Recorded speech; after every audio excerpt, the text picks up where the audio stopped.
from where you are now, right, Yeah. where you're kind of running your own design studio, Yeah. like you're an employee of Reebok. You're still like low man on the totem pole at this Yeah, point, yeah. you know. So are you still living out in Boston, or did the lockdown happen and you come back here? So yeah, lockdown happened. It was an apprentice, so I was like, my lease was up. Who knows if I'm getting a job after this apprenticeship? There's only like 6 months left or whatever. So I just came back to Indy, and then once I secured the full time, it was still maybe 6 or so months, and then I went back to Boston. And then so this is where like the real, I guess, like more big break was when I got a call from Kanye, and he asked me to help design for him, and that was around the time I left Reebok, and then I also just came back here because I didn't need to be in Boston anymore. Sir, we're gonna have to pause there. Yeah. Like you're just like your first real full time job. You were just an apprentice, and like you just look down and it says like Kanye West. So there was the year apprentice at Reebok, and then I worked there for like almost another 2 full years, like maybe a year. So is this like 2022 maybe? Yeah, probably 22. 21, it was 22? I remember it was toward the end of 21, probably going into 22. Yeah. Okay. Yeah. So you're working there full time, but you're still doing some side stuff, or No. No, just working so there. all in on Reebok. Yeah, but I'm posting like that's when I got into VR, and I was posting like concepts to Instagram, and that's what was like getting a lot of attention. Were you gaining followers on Instagram? Yeah,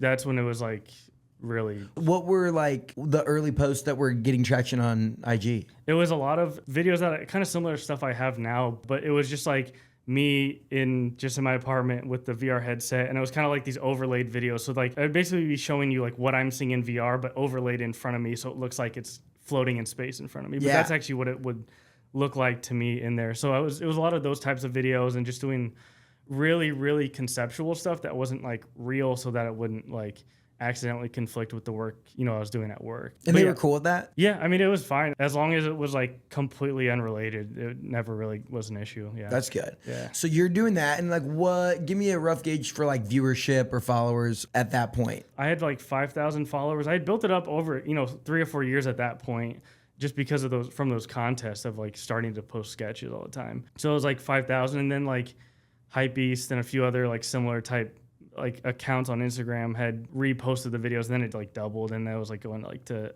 10,000 plus followers at the time. And that's when like the videos were, your followers are actually seeing your post. Yeah, right. Yeah. But that's still pre-reels, and like, right? Oh, yeah, like yeah. reels have like crushed for engagement and like discovery and stuff. Yeah. So you're posting, you're gaining some traction. People love your like abstract conceptual designs that you're posting with the VR headset. And then Kanye calls. Like does he DM you? How does that work? So yeah, it was like I got reached out to by like one of his managers. I thought it was just like not real, or like one of my friends like pranking me, because like Kanye's gonna call me, because I figured if I'm gonna get it, because I was applying for jobs at like Yeezy to work at Adidas, because that Yeezy and Adidas were together, and like so I was applying for like just if I thought I was wanted to leave Reebok, or just because like it was a better opportunity. I mean, that was just like always the goal at that time was to like work on the Yeezy team.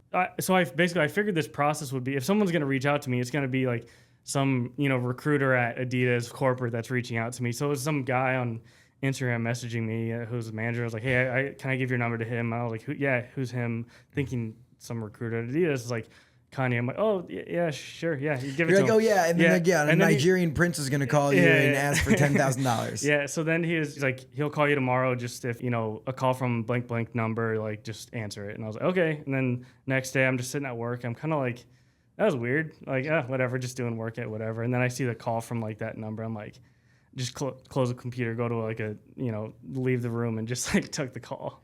Does like your heart drop a little bit? Yeah, I mean, I was like, it was weirdly like chill, like cool on the call, but in my head, the back of my head, I'm like, what's going on? Is this real? Like, what's the opening line? Who's pulling the prank? He's like, it's some like AI generated voice just like pranking. Like, what is going on? What's here? the opening line? Like he says, hey, is this Joey? Yeah, he's just like, it's Joey. I was like, yeah. He's like, what's up? It's Ye. And I'm like, oh, hey. And then he's like, we talked about some design stuff, footwear stuff, like what he wants to see. He liked my work. He saw my videos. I guess like my Instagram videos made it to like their studio somehow, and he saw it.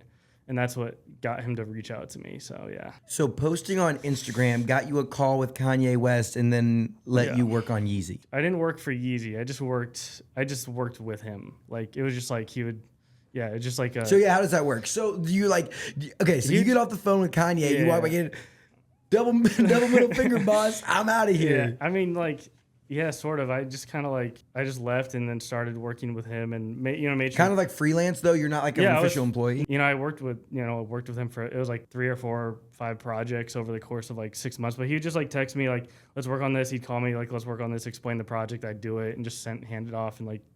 And were you working directly with him or with his team, or how did that work? It was kind of both, but for the most part in the beginning, it was just him. Like he would just like text ideas and like call me and just like talk about projects. After how many times did it kind of be like, okay, cool, like we can, like I'm not freaking out anymore? I wasn't freaking out, but it was definitely like a high pressure for myself, just putting pressure on. I'm like, oh, I gotta like deliver on any project or ideas he has. Like I gotta like really like deliver on this, or like you never know, like he could be somewhere, across the world in a different time zone, but it's 4 a.m. here and I'm asleep, but I got to make sure I got to, answer the call. You take Kanye's call, right? So there's a lot of just like weird new things, and like I'm not just working at Reebok like corporate anymore. Where there's like a set thing of like, here's your projects. There's this. It's during this time. So it's kind of this new thing, and that was my first like real time doing like freelancing contract. Was he easy to work with, hard to work with? Like explain that, because I mean the stereotype is that it would be like very difficult and I'd be like freaking out and like worried, and working with him was like pretty simple in terms of like he had ideas, he'd tell me, I'd do it, like and then you just like send him an invoice, like you email Kanye an invoice. How does that work?